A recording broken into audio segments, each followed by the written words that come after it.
Assalamualaikum warahmatullahi wabarakatuh. Selamat pagi rekan-rekan semua. Perkenalkan nama saya Sri Fauzi Santoso, NPM 212201108. Di sini saya akan mempresentasikan riwayat penyakit asma,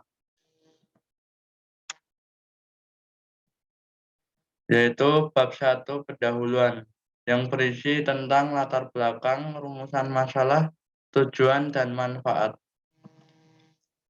Latar belakang yaitu asma adalah satu di antara beberapa penyakit yang tidak bisa disembuhkan secara total. Kesembuhan dari satu serangan asma tidak menjamin dalam waktu dekat akan terbebas dari ancaman serangan berikutnya. Apalagi bila karena pekerjaan dan lingkungannya serta faktor ekonomi. Penderita harus selalu berhadapan dengan faktor alergen yang menjadi penyebab serangan. Biaya pengobatan simptomatik pada waktu serangan mungkin bisa diatasi oleh penderita atau keluarganya. Tetapi pengobatan profilaksis yang memerlukan waktu lebih lama sering menjadi problem tersendiri. Rumus masalah. Yang pertama, apa yang dimaksud dengan penyakit asma? Ada berapa jenis penyakit asma? Bagaimana tanda gejala asma? Bagaimana cara mengobati penyakit asma? Tujuannya, itu yang pertama agar mengetahui penyakit asma, yang kedua agar mengetahui jenis-jenis penyakit asma, yang ketiga agar mengetahui tanda-tanda gejala asma. Kemudian yang keempat agar mengetahui cara pengobati penyakit asma. Manfaatnya yaitu yang pertama bagi penulis melatih penulis untuk bisa menyusun hasil penelitian dan pemikiran yang telah dilakukan dan menuangkan ke dalam karya tulis ilmiah. Memperluas wawasan penulis tentang masalah yang dikaji di karya tulis ilmiah.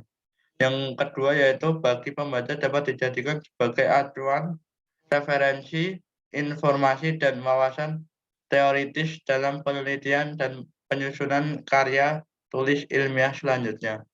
Sehingga analisa dapat lebih baik, khususnya pada topik dan permasalahan ini. Kemudian bab 2, landasan teori, yang berisi tentang pengertian asma, jenis penyakit asma, tanda-tanda dan gejala asma, dan cara mengobati penyakit asma.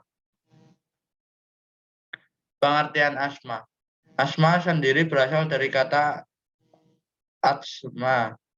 Kata ini berasal dari bahasa Yunani yang memiliki arti sulit bernafas.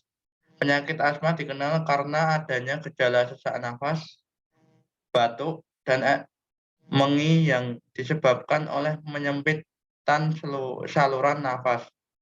Atau dengan kata lain, asma merupakan peradangan atau pembengkakan saluran nafas yang reversibel sehingga menyebabkan diproduksinya cairan kental yang berlebihan.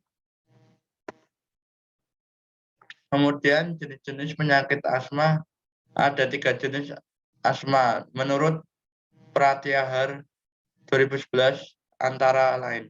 Yaitu yang pertama, asma alergenik atau ekstrinsik merupakan asma yang disebabkan karena terpapar oleh alergen seperti debu, bulu, makan, dan sebagainya. Asma jenis ini biasanya muncul sejak anak-anak. Kemudian yang kedua, idiopatik atau non-alergenik atau intrinsik. Asma idiopatik merupakan asma yang disebabkan bukan karena paparan alergi pada asma alergenik. Penyebab dari asma jenis ini yaitu faktor seperti polusi, infeksi saluran pernafasan atas, aktivitas, dan emosi. Asma non-alergenik biasanya muncul pada saat dewasa atau sekitar usia 35 tahun. Kemudian yang ketiga, asma campuran merupakan gabungan dari 2 jenis asma yang telah disebutkan sebelumnya dan asma ini paling umum terjadi. Kemudian tanda-tanda asma, yaitu yang pertama perubahan dalam pola pernafasan, kemudian yang kedua bersin-bersin, yang ketiga perubahan suasana hari moordinus, yang keempat turunnya toleransi tubuh terhadap aktivitas olahraga, yang kelima gatal-gatal pada tenggorokan, yang keenam sulit tidur, yang ketujuh batuk. Kemudian gejala asma yaitu yang pertama nafas berat, yang kedua mengi, dan yang ketiga napas pendek dan tersenggal-senggal. Yang keempat sesak dada. Kemudian cara mengobati penyakit asma yaitu terapi asma pada pasien dewasa diberikan secara oral, inhalasi dan parenteral.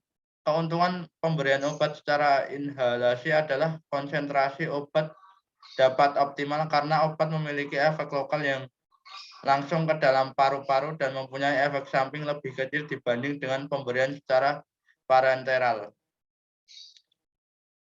Kemudian kesimpulannya yaitu asma adalah gangguan pada bronkus dan trakea yang memiliki reaksi berlebihan terhadap stimulus tertentu dan bersifat reversibel. Ditandai dengan adanya perubahan dalam pola pernafasan, bersin-bersin, perubahan suasana hari, mood dinus, batuk, gatal-gatal pada tenggorokan, sulit tidur. Berdasarkan penyebabnya yaitu asma dapat diklarifikasikan menjadi 3 tipe yaitu asma alergenik atau ekstrinsik, asma idiopatik, dan asma campuran. Terapi asma pada pasien dewasa diberikan secara oral, inhalasi, dan parenteral. Kemudian saran.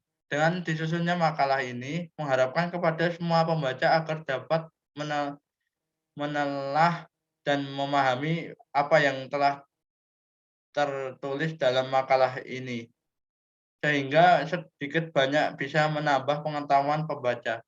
Di samping itu, saya dapat mengharapkan saran dan kritik dari para pembaca sehingga kami bisa berorientasi lebih pada makalah kami selanjutnya.